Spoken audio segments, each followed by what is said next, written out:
Ndugu yangu, usife moyo, maana Biblia inasema katika kitabu cha Wafalme wa kwanza sura 9 na mstari wa 3, Bwana akamwambia, nimeyasikia maombi yako. Majaribu yamekuwa sehemu ya maisha yangu.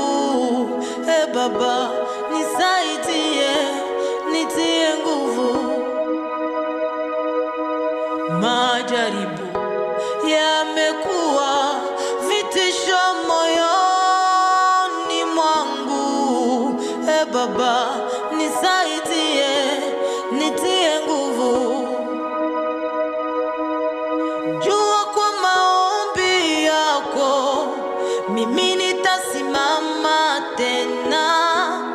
Jua kwa maombi yako nitabarikiwa.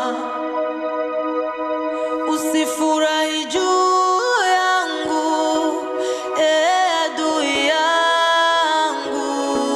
Niangukapo mimi nitasimama tena.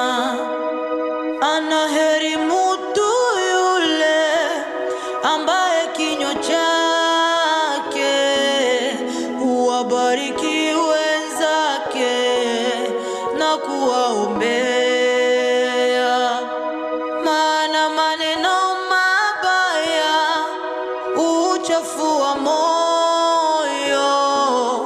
Kuweka mbali na Mungu ni vema uwe safi.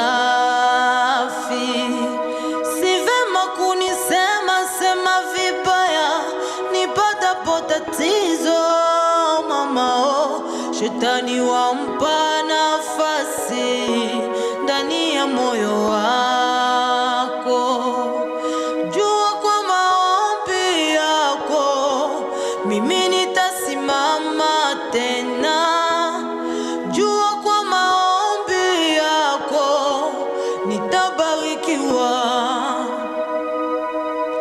Jua kwa maombi yako mimi nitasimama tena.